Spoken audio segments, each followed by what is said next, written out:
അങ്ങ് എന്തായി കാണിച്ചത്? അന്നം തട്ടിത്തെറിപ്പിക്കാൻ പാടുണ്ടോ? അന്നത്തിനോട് എനിക്ക് ബഹുമാനമുണ്ട്, പക്ഷേ അത് ഭക്ഷിക്കുന്ന ഇവനോടില്ല. അതൊരു പാവമാണ്. ഗതികേട് കൊണ്ട് പിഷക്കാരനായി പോയെന്നുള്ളത് ഇവന്റെയൊക്കെ ഒരു ഉപാധിയാണ്. തൊഴിലെടുക്കാതെ ജീവിക്കുക, അല്ലാതെന്താ? പക്ഷേ നമ്മൾ ഇതൊക്കെ കാര്യമാക്കേണ്ട ആവശ്യമുണ്ടോ? അതൊക്കെ അയാളുടെ ഇഷ്ടമല്ലേ? ഇവിടുത്തെ പത്താഴത്തിലിരിക്കുന്ന അരിയും സാധനങ്ങളും ഒക്കെ സുധർമ്മം വാങ്ങിച്ചതാ. അത് ചെലവഴിക്കാനുള്ള മാർഗവും സുധർമ്മന് നന്നായിട്ട് അറിയാം. ഇനി ഒരു തെരുവ് തെണ്ടി പോലും ഈ വീട്ടിന്റെ മുറ്റത്ത് വരാൻ പാടില്ല. അടിച്ചോടിക്കണ. അത് വേണ്ട, അദ്ദേഹം പൊയ്ക്കോളൂ. വേണ്ട. തനിക്ക് കൂനിക്കൂടി ആരോരുമില്ലാത്തവനെന്ന് പറയുന്നവൻ പായുന്ന പാച്ച കണ്ടോ? ഇതിനേക്കാൾ കൂടുതൽ ആനന്ദം എന്താ ഉള്ളത്? ഭക്ഷണം എടുത്തു വെക്കാൻ ഇനി നിന്നോട് പ്രത്യേകം പറയണോ? എടുത്തു വെക്കാം.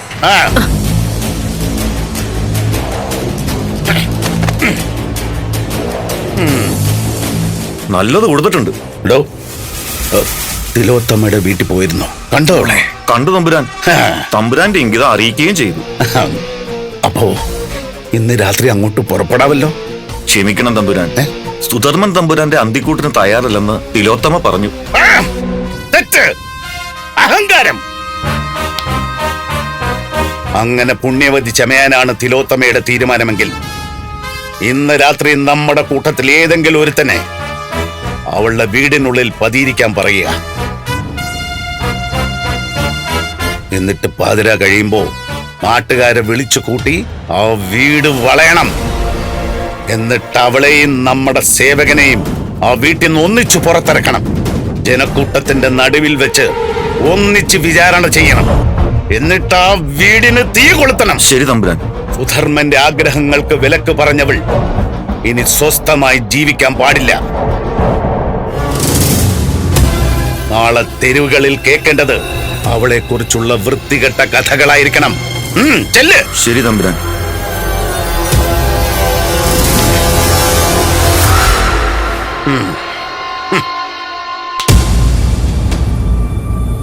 മതി മതി. എന്നാലും ഇന്ന് ആ യാചകനോട് അങ്ങനെ ചെയ്യേണ്ടായിരുന്നു. കഴിച്ചുകൊണ്ടിരിക്കുന്ന ഭക്ഷണം തട്ടിത്തെറിപ്പിക്കുന്നതിനേക്കാൾ വലിയ ക്രൂരത ഈ ലോകത്ത് മറ്റെന്താണ്? ആരാ തട്ടിത്തെറിപ്പിച്ചത്? അങ്ങ് തന്നെ. അയാൾക്ക് കൊടുത്ത ഭക്ഷണമാരുടേതായിരുന്നു? അങ്ങയുടെ തന്നെ. അപ്പൊ പിന്നെ ഞാൻ അധ്വാനിച്ചുണ്ടാക്കിയ മുതൽ എന്ത് ചെയ്യണമെന്ന് ഞാനല്ലേ തീരുമാനിക്കേണ്ടത്? അത് ദാനം ചെയ്യാൻ നിനക്കെന്താണ് അവകാശം? ഞാൻ അങ്ങയുടെ ഭാര്യയല്ലേ? എന്താണ് ഭാര്യ എന്ന പദത്തിന്റെ അർത്ഥം? കേക്കട്ടെ. പിന്നെ സുധർമ്മന്റെ ഭാര്യ ആയതുകൊണ്ട് നല്ല സൗഭാഗ്യങ്ങളും നിനക്കുണ്ടാകും. പക്ഷേ നിന്റെ ഭർത്താവായതുകൊണ്ട് സുധർമ്മൻ എന്തെങ്കിലും നേട്ടങ്ങളുണ്ടോ? അതങ്ങല്ലേ തീരുമാനിക്കേണ്ടത്. എങ്കിൽ കേട്ടോ, ഒന്നുമില്ല. സുധർമ്മന്റെ ഭാര്യാപദം അലങ്കരിക്കാൻ കേമികളായ എത്ര പേരെ വേണേലും കിട്ടും. അപ്പോ നീ ചിന്തിക്കേണ്ടത് ഇതൊരു മഹാഭാഗ്യമാണെന്നാണ്. എതിർവാക്കുകളില്ലാതെ എങ്ങനെ എന്റെ കാൽ കീഴിൽ കിടക്കാമെന്ന് ചിന്തിക്കണം. കേട്ടല്ലോ? ഇനി ആർക്കെങ്കിലും ദാനം ചെയ്യാൻ ഉദ്ദേശിക്കുന്നുണ്ടോ? ഇല്ല. അതാണ് അതിന്റെ ശരി. ദാനധർമ്മങ്ങൾ ആയുസ്സും ആരോഗ്യവും ഒക്കെ വർദ്ധിപ്പിക്കുമെന്നും വിവരമില്ലാത്തവർ പറയും. കൈനീട്ടാൻ വരുന്നവന്മാര് പറഞ്ഞുണ്ടാക്കിയ തന്ത്രങ്ങളാണതൊക്കെ, അല്ലാതെ അതിനകത്ത് ഒരു കഴമ്പുമില്ല.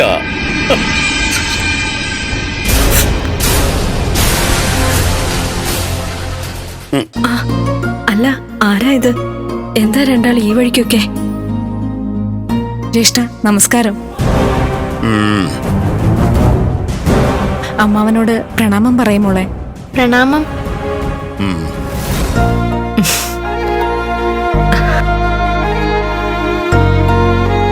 നിങ്ങൾ രണ്ടുപേരും ഭക്ഷണം കഴിച്ചില്ലല്ലോ, എടുക്കട്ടെ? വേണ്ട, ഞങ്ങൾ കഴിച്ചിട്ടാ ഇറങ്ങിയത്. ഞങ്ങള് ജ്യേഷ്ഠനെ ഒന്ന് കാണാൻ വന്നതാ. ഭക്ഷണം കഴിക്കട്ടെ? അതിന്റെ ആവശ്യമൊന്നുമില്ല. വന്നത് എന്തിനാണെന്ന് പറ. ഇവള് നൃത്തത്തിൽ കേമിയാന്നറിയാലോ. കഴിഞ്ഞ ദിവസം ഇവളുടെ ഗുരുകുലത്തിൽ നടന്ന നൃത്തത്തിൽ പൊന്നു തമ്പുരാൻ ഇവളുടെ നൃത്തം നേരിട്ട് കണ്ടു, അഭിനന്ദിക്കുകയും ചെയ്തു. ഓ, അത് നന്നായി. ഏട്ട മരിച്ചപ്പോ നിങ്ങൾ രണ്ടുപേരുടെയും കാര്യം ഓർത്ത് നല്ല സങ്കടമായിരുന്നു. എല്ലാം മാറ്റിയെടുക്കുന്നുണ്ടല്ലോ എന്റെ കുട്ടി. ഖ്യാതി തമ്പുരാന്റെ അടുത്ത് വരെ എത്തിയില്ലേ? അല്ല, ഇത്രയും വലിയൊരു നേട്ടം പറഞ്ഞിട്ട് എന്താ അവരോടൊരു നല്ല വാക്ക് പറയാത്തത്? കയ്യും കലാശവും കാണിക്കുന്നതിന് അഭിപ്രായം പറയാൻ കുറച്ചു പേര്, അതിന്റെ പേരിൽ അഹങ്കരിക്കാൻ വേറെ കുറച്ചു പേര്. നൃത്തം കയ്യും കലാശവും കാണിക്കുന്നതല്ല. അമ്മാവൻ തെറ്റിദ്ധരിച്ചിരിക്കുക. അതൊരു തപസ്യയാണ്. അതിൽ കൂടുതൽ വിവരങ്ങളിലേക്ക് സഞ്ചരിക്കണമെന്നാണ് എന്റെ ആഗ്രഹം. കാഞ്ചീപുരത്തേക്ക് ഇവളെ അയക്കണമെന്നാണ് തീരുമാനം. കയ്യിൽ പണത്തിന്റെ കുറവുണ്ട്. ജ്യേഷ്ഠൻ ഒന്ന് സഹായിക്കണം.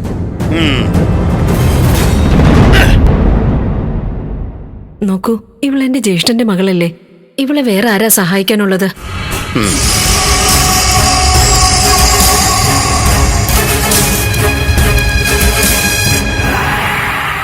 വിഷമിക്കണ്ട, പണം തരും. അപ്പോ പണം വേണം. പണമില്ലെങ്കിൽ യാത്ര നടക്കില്ല. ഇല്ല. അപ്പോ പണമാണോ നൃത്തമാണോ വലുത്? നൃത്തം തന്നെ, അതിൽ സംശയമൊന്നുമില്ല. ഓ, എന്നാ പിന്നെ കാലുകൾ അനങ്ങുമ്പോ ചിലങ്ക കിലുങ്ങുന്ന പോലെ പണക്കിലുക്കവും വരണമല്ലോ. തമ്പുരാൻ അഭിനന്ദിച്ചതിന്റെ ധിക്കാരം ആവശ്യത്തിലേറെ കിട്ടിയിട്ടുണ്ട്. ഈ മേനിളക്കം കൊണ്ട് യഥാർത്ഥത്തിൽ എന്താ നേട്ടമെന്ന് ആലോചിച്ചിട്ടുണ്ടോ? നാളെ ഇനി ചിന്തിച്ചിട്ടുണ്ടോ? കൊട്ടാരത്തിലും സമ്പന്നന്മാരുടെ വിരുന്നുകളിലും പ്രദർശനത്തിന് ഉതകും. എന്തായി പറയുന്നത്? ഞാൻ പറഞ്ഞാൽ എന്തെങ്കിലും തെറ്റുണ്ടോ? ആകാശത്തോളം ഉയർന്ന് ആഗ്രഹിച്ച് നടക്കുന്നതൊക്കെ കൊള്ളാം, പക്ഷേ കൂടി വന്നാൽ ഏതെങ്കിലും ഒരു സമ്പന്നം വിരിക്കുന്ന പാവരെ. അമ്മ വരൂ, നമുക്ക് പോകാം. സഹായിച്ചില്ലെങ്കിൽ നിന്ദിക്കരുത്. കല കൊണ്ട് കുലം മുടിപ്പിച്ച ഒരുപാട് പേരുണ്ട് ഈ നാട്ടില്. ആ കൂട്ടത്തിൽ ഒരു കുട്ടുകൂടി ആവട്ടെ നീ. നശിക്കാനും പിഴയ്ക്കാനും നടക്കുന്നവർക്ക് കൊടുക്കാൻ സുധർമ്മന്റെ കൈ പണമില്ല. മതി, നിർത്തൂ. എന്റെ മകളെ ഇനി എന്തെങ്കിലും പറഞ്ഞ താനും മറന്ന് ഞാൻ എന്തെങ്കിലും പറഞ്ഞു പോവും. നളിനി, ഭ്രാന്താണോ അങ്ങേക്ക്?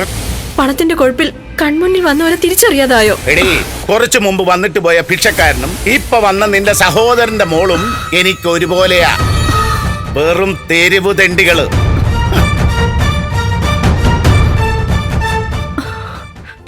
നേട്ടമില്ലാത്ത ഒരു കാര്യത്തിനും അയാൾ പണം കൊടുക്കില്ല. അതറിഞ്ഞിട്ടും നിങ്ങൾ എന്തിനാ അങ്ങോട്ട് പോയത്? ഇവൾക്ക് എന്തെങ്കിലും ഒരു ആവശ്യം വന്നാൽ പറയാൻ മടിക്കരുതെന്ന് ജ്യേഷ്ഠന്റെ ഭാര്യ പറഞ്ഞിരുന്നു. അതുകൊണ്ട് സുധർമ്മന്റെ ഭാര്യ ദാനശീലയാണ്, നല്ലവളാണ്. പക്ഷെ എന്തുണ്ടായിട്ടെന്താ? സുധർമ്മന്റെ ഭാര്യയാണെന്ന ഒറ്റ കുറവ് പോരെ അതെല്ലാം തകർക്കാൻ?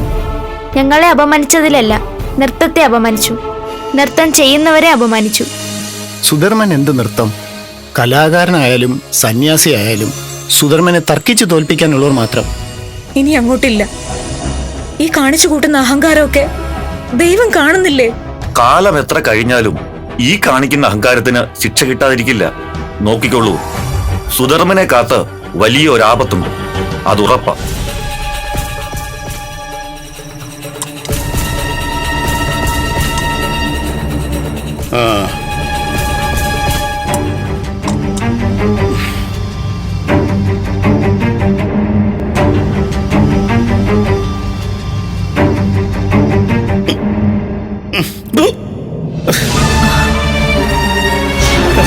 എന്തുപറ്റി? ഉപ്പോ പുളിയോ ഒന്നും പാകത്തിനില്ല. എന്താണ് ഈ കാണിച്ചു വെച്ചിരിക്കുന്നത്? ഞാൻ എല്ലാ രുചിയും നോക്കിയതാണ്. ചിലപ്പോ അങ്ങയുടെ നാവിനെന്തെങ്കിലും.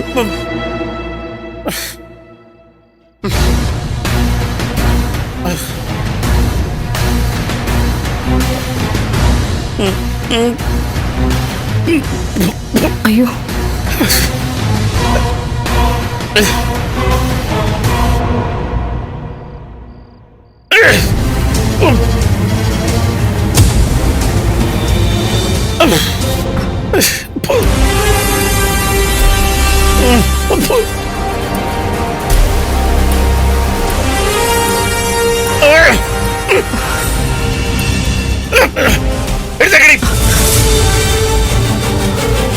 ആകെ ഇവിടെ ഉള്ളത് അടുക്കള ജോലി മാത്രമാണ്. അതും കൃത്യമായിട്ട് ചെയ്യാൻ അറിയില്ലെങ്കിൽ ഇറങ്ങിപ്പോയിക്കൂടെ? നോക്കൂ, എല്ലാം സാധാരണ ഉണ്ടാക്കുന്നത് പോലെയാ ഞാൻ ഉണ്ടാക്കിയത്. ഓ, എങ്കിലും എടുത്തു വെച്ച് തിന്നടി, എനിക്ക് ആവശ്യമില്ല. അയ്യോ, അങ്ങ് അത്താഴ് പട്ടിണി കിടക്കാനോ? പിന്നെ ഞാൻ എന്താ വേണ്ടത്? നാവിന് പിടിക്കാത്തതൊക്കെ വലിച്ചു വാരി തിന്ന് അജീർണം പിടിച്ചു ചാകണോ ഞാൻ? എങ്കില് പാലെടുക്കട്ടെ? വേണ്ട.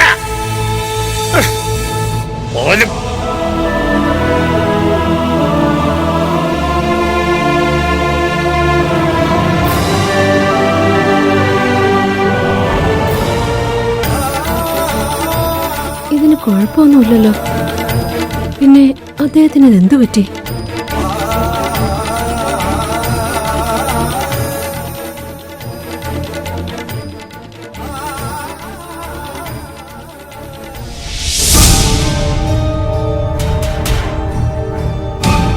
പിന്നീട് ഒരിക്കലും വിളമ്പി വച്ചിരിക്കുന്ന ഭക്ഷണത്തിനൊന്നിനും സുധർമ്മനെ രുചി തോന്നിയേയില്ല. അയാൾക്ക് ഭക്ഷണം കഴിക്കാൻ സാധിച്ചതുമില്ല.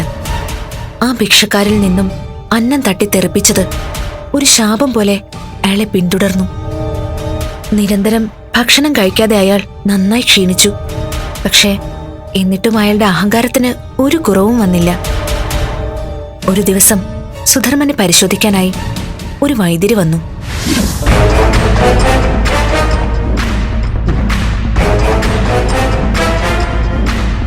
ദിവസങ്ങളായി ഇദ്ദേഹം എന്തെങ്കിലും കഴിച്ചിട്ട് ഒന്നിനും രുചി തോന്നുന്നില്ല. വിഭവങ്ങളൊക്കെ മാറി മാറി പരിശോധിച്ചു, എന്നിട്ടും ഒരു മാറ്റവും ഇല്ല. ശരീരത്തിന് മറ്റു കുഴപ്പങ്ങളൊന്നും ഉള്ളതായി തോന്നുന്നില്ല. നാവിന് രുചി നഷ്ടപ്പെടാൻ മറ്റു കാരണങ്ങൾ എന്തെങ്കിലും ഉണ്ടോ? അല്ല, നിങ്ങൾ വൈദ്യരല്ലേ? രോഗം കണ്ടുപിടിക്കാനല്ലേ പണം ചെലവാക്കി നിങ്ങളെ വിളിച്ചു വരുത്തിയത്? എന്നിട്ട് മറ്റുള്ളവരോട് ചോദിച്ചാൽ എന്താ അതിന്റെ അർത്ഥം? ശരീരമേ ഞങ്ങൾക്ക് പരിശോധിക്കാനാവും. വിശപ്പില്ലായ്മയും ദാഹവും ഉറക്കമില്ലായ്മയും ഒക്കെ പലപ്പോഴും മനസ്സിന്റെ പ്രവർത്തനം അനുസരിച്ചാണ്. അങ്ങനെ എന്തെങ്കിലും ഉണ്ടോന്നാ ഞാൻ ചോദിച്ചത്. അല്ല, എനിക്ക് മനസ്സിലായില്ല. മനസ്സിനെ നീറ്റുന്ന എന്തെങ്കിലും പ്രശ്നം, തീരാത്ത എന്തെങ്കിലും വേദന, ചെയ്തു പോയ തെറ്റിനെ കുറിച്ചുള്ള കുറ്റബോധം, ഇതൊക്കെ ശാരീരിക ആരോഗ്യത്തിനെയും ബാധിക്കുന്നതാണ്. ദുഃഖം എന്താണെന്ന് എനിക്കറിയില്ല. ഈ ലോകത്ത് സന്തോഷം മുഴുവൻ വിലയ്ക്ക് വാങ്ങാനുള്ള പണമുണ്ട് എനിക്ക്. ഓഹോ. പിന്നെ കുറ്റബോധം, അതെന്നെ തൊട്ട് തീണ്ടിയിട്ടില്ല. ഇതുവരെ സുധർമ്മൻ എന്തൊക്കെ ചെയ്തോ അതൊക്കെ ശരി തന്നെയാ. പറയുന്നത് കൊണ്ട് വിരോധമൊന്നും തോന്നരുത്. തളർന്നു കിടക്കുന്ന ഒരു മനുഷ്യന്റെ വാക്കുകളല്ല ഇത്. ഇപ്പോൾ അസുഖത്തിന്റെ കാര്യം എനിക്ക് ബോധ്യമായി. അങ്ങയുടെ മനസ്സിലുള്ള അഹങ്കാരമാണ് അങ്ങയുടെ ശത്രു. ആ അഹങ്കാരം വൈകാതെ അങ്ങയെ ഇല്ലാതെയാക്കും. എന്താ ഈ കാണിച്ചത്? പിന്നല്ലാതെ 3-4 പേരുകളുടെ പേരുകൾ മാത്രം പഠിച്ചു വെച്ച് രോഗനിർണയം നടത്താൻ അറിയാതെ വൈദ്യം ചമഞ്ഞ് നടക്കുന്നു. എന്നിട്ട് കണ്ടുപിടിച്ച മഹാകാര്യമോ സുധർമ്മന്റെ അഹങ്കാരം. ജീവൻ വേണമെങ്കിൽ ഇവിടെ നിന്ന് ഇറങ്ങി പൊക്കോ. ഞാൻ ഇറങ്ങുകയാണ്. ഈ അസുഖത്തിന് മരുന്നില്ല. ലോകത്തേത് വൈദ്യനെ കാണിച്ചാലും ഇത് മാറാനും പോകുന്നില്ല. മരുന്നില്ല പോലും, വൈദ്യന്മാര് വരില്ല പോലും. ഈ പണമുണ്ടെങ്കിൽ ദേവീ ദേവന്മാർ വന്ന് കാവൽ കിടക്കും കാലിൽ. പിന്നല്ലേ വൈദ്യൻ.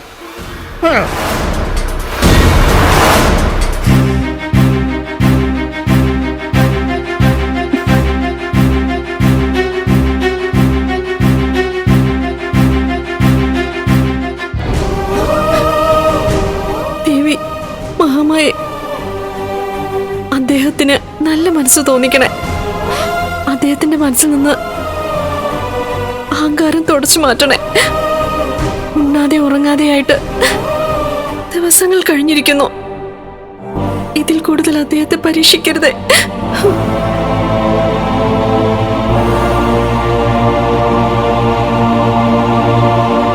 വേദനകൾ എന്തായാലും അടിയന് തന്നിട്ട് അദ്ദേഹത്തിന് സുഖം കൊടുക്കണേ.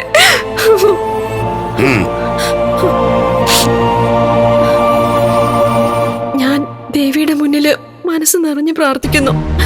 അങ്ങയുടെ അസുഖത്തിന് ഇതല്ലാതെ വേറെ മാർഗമൊന്നുമില്ല. ഈ ദേവി ഇരിക്കുന്നത് നമ്മുടെ വീടിനകത്തല്ലേ? വെക്കുന്ന പൂജാദ്രവ്യങ്ങൾ നമ്മുടേതല്ലേ? ലോകത്തിന് സർവൈശ്വര്യങ്ങളും കൊടുക്കുന്നവർക്ക് നമ്മുടെ സാധനങ്ങൾ വേണം. അപ്പോ ദേവിക്കാണോ നിവേദ്യങ്ങൾ അർപ്പിക്കുന്നവനാണോ കൂടുതൽ വില? ഈ സന്നിധിയിലെങ്കിലും അഹങ്കാരം വിളമ്പാതിരിക്കൂ. അമ്മ പൊറുക്കില്ല. പൊറുക്കണമെന്ന് ആര് പറഞ്ഞു? രുചിയില്ലായ്മ മൂലം ഞാൻ ഭക്ഷണം കഴിക്കാത്തത് അത് ഇവരുടെ മഹത്വമാണെന്ന് ഞാൻ വിശ്വസിക്കണമെന്നാണോ നീ പറയുന്നേ? തമ്പുരാനെ അരുത്, ദൈവം നിന്ന് അരുത്, ശിക്ഷിക്കപ്പെടും. അങ്ങനെ ശിക്ഷിക്കാനുള്ള കരുത്ത് ദൈവത്തിനുണ്ടെങ്കിൽ അത് ഞാനൊന്ന് കാണട്ടെ. അങ്ങ് ഇതിലപ്പുറം ഒരു കടുത്ത തെറ്റ് ചെയ്യാനില്ല. ഈ ശാപത്തിൽ നിന്ന് അങ്ങേക്ക് മുക്തി നേടാനാവില്ല. ശാപം മോക്ഷം അതൊക്കെ ആരോ പടച്ചു വെച്ച പഴഞ്ചൊല്ലുകളല്ലേ? സുധർമ്മൻ ഒന്നും സംഭവിക്കില്ല. എന്നെ നിലനിർത്താൻ എന്റെ പണമുണ്ട്, അതിന്റെ കരുത്തുണ്ട്.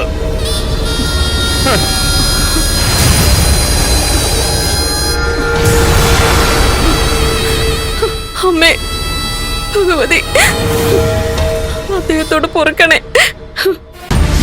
ആ ഒരു പ്രവൃത്തിക്ക് ശേഷം സുധർമ്മൻ വല്ലാതെ തളർന്നു. ഭക്ഷണം കഴിക്കാനാവാതെ, ഒരിറ്റു വെള്ളം കുടിക്കാനാവാതെ അയാൾ രോഗിയായി.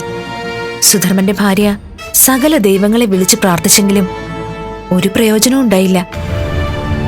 തന്റെ മരണം അടുത്തെത്തിക്കഴിഞ്ഞുവെന്ന് സുധർമ്മൻ പേടിച്ചു.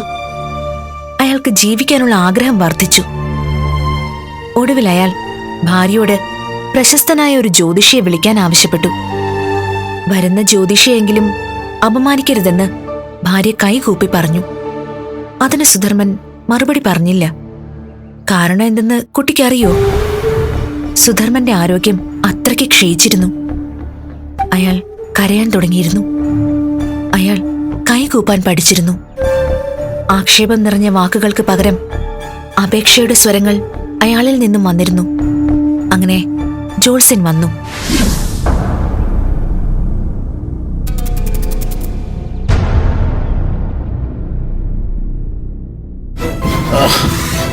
നമസ്കാരം. ഒട്ടും വയ്യാതായിരിക്കുന്നു തിരുമേനി. എന്റെ ജീവൻ നിലനിൽക്കുമെന്ന് എനിക്ക് ഒരു പ്രതീക്ഷയുമില്ല. ഒട്ടും വേദനയില്ലാതെ ഈ പ്രാണം വെടിയാനുള്ള ഒരു മാർഗം പറഞ്ഞു തന്നാലും പണത്തിന്റെ പേരിൽ അഹങ്കരിച്ചു, എല്ലാവരെയും അപമാനിച്ചു. പക്ഷെ ഒരു തുള്ളി വെള്ളം ഇറങ്ങാതെ, ഒരു പറ്റുപോലും ഇറക്കാനാകാതെ പരീക്ഷണങ്ങളുടെ നടുവിലാണ് ഞാൻ. എപ്പോഴാണ് എന്റെ മരണമെന്നൊന്നും പറയാവോ? തിരുമേനി, എന്ത് പ്രായച്ചിത്തം വേണമെങ്കിലും ചെയ്യാം. എത്ര കടുത്ത വ്രതം വേണമെങ്കിലും ഞാൻ പാലിക്കാം. അദ്ദേഹത്തിന്റെ വേദന ശമിപ്പിക്കാൻ ഒരു മാർഗം പറയൂ.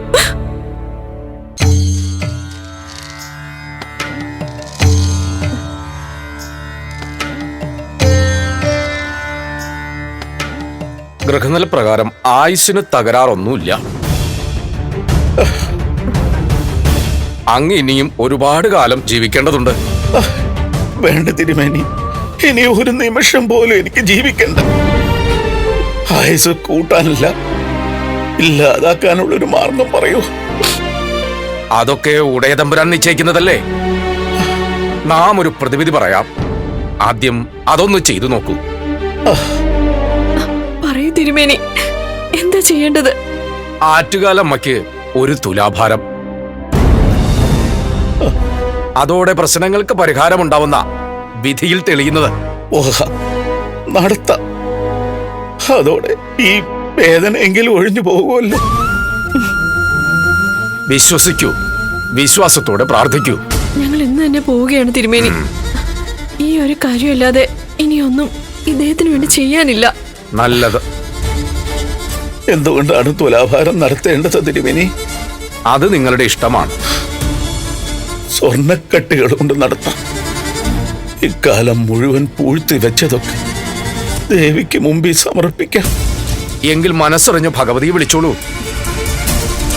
അമ്മേ, അമ്മേ, ഭഗവതി, ആറ്റുകാലമ്മേ, അമ്മേ, അമ്മേ, ഭഗവതി, ഭഗവതി, ആറ്റുകാലമ്മേ.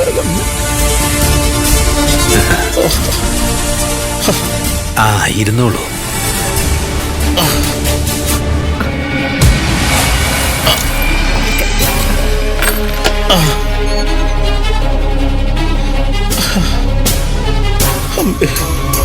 അമ്മേ, ഭഗവതി. തുലാഭാരം നടത്തുന്നത് സ്വർണ്ണക്കട്ടികൾ കൊണ്ടാണ്. ആ തട്ടിലേക്ക് വെച്ചോളൂ. അമ്മേ, ഭാരം കാണും, സൂക്ഷിച്ചു വെച്ചോളൂ. ഭഗവതി. ആ, ഇങ്ങോട്ട് നീക്കി വെച്ചോളൂ.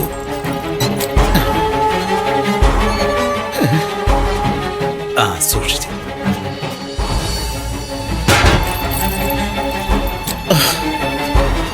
അടുത്തതും കൂടി അവിടെ നിൽക്കണം. ആ, പതുക്കെ വെച്ചോ. അമ്മേ, ഭഗവതി. ഇതെന്താ തട്ടുകൊണ്ടാത്തത്? ഇനിയുണ്ടോ? ഇല്ല തിരുമേനി, കരുതിയതൊക്കെ തീർന്നു. രണ്ടുപേരുടെ ഭാരത്തിനുള്ളത് വച്ചില്ലേ? ഇനി എന്ത് ചെയ്യും തിരുമേനി? ഇതൊന്നും തീരുമാനിക്കുന്നത് നമ്മളല്ലല്ലോ. നിൽക്കുന്നത് ദേവി മഹാമായയുടെ നടയിലല്ലേ? എനിക്കിതിൽ നിന്നും ഒരു മോചനമില്ല. എന്തേ എന്നെ ആരും രക്ഷിക്കാത്തത്? എന്റെ ഭഗവതി.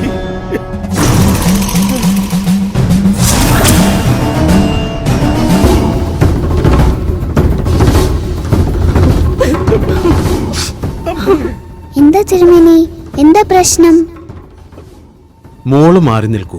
ഇത് അമ്മയുടെ പരീക്ഷണമാണ്. പക്ഷെ ഏത് പരീക്ഷണത്തിനും ഒരു ഉത്തരം കാണുമല്ലോ.